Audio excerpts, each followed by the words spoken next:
ಸ್ವಾಮಿ ತಮ್ಮ ಕೈಲಾಗದಾದ್ರೆ ಒಂದೇ ಒಂದು ಕಿತ ನನ್ನ ಮುಟ್ಟಿ ಸ್ವಾಮಿ. ತಾವು ನನ್ನ ಮುಟ್ಬಿಟ್ರೆ ನಾನು ಕಂದ ಜೀವನ ಪೂರ್ತಿ ನಿಮ್ಮ ಮನೆ ಜೀತಾಳಾಗಿರ್ತೀವಿ ಸ್ವಾಮಿ. ನನ್ನ ಮುಟ್ಟಕ್ಕೆ ತಮ್ಮ ಕೈಲ ಆದ್ದ ತಾಕತ್ತೈತ? ಅಪ್ಪ ಇವನ್ ಯಾರೋ ದುರಹಂಕಾರದ ವ್ಯಕ್ತಿ ಅನ್ಸುತ್ತೆ. ಇವನ್ ಕೊಬ್ಬನ್ನ ನಾನ್ ಇಳಿಸ್ತೀನಿ.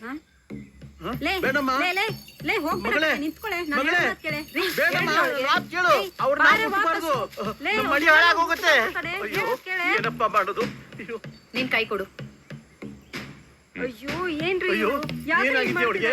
ಏನ್ ಮಾಡ್ತಿದ್ದಾಳೆ ಅವಳು?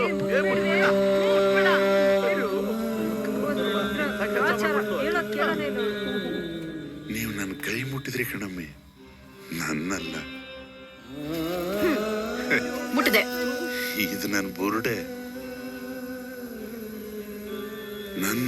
ನನ್ನ ಮುಟ್ಟಿ. ಇದೊಳ್ಳೆ ವಿಚಿತ್ರ ಆಯ್ತಲ್ಲ. ಇಷ್ಟೊತ್ತು ನಾನು ನಿನ್ನ ತಾನೇ ಮುಟ್ಟಿದ್ದು.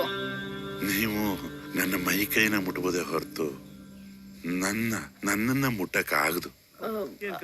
ಹಾಗಾದ್ರೆ ನಿನ್ನ ಮುಟ್ಟೋದ್ ಹೇಗೆ?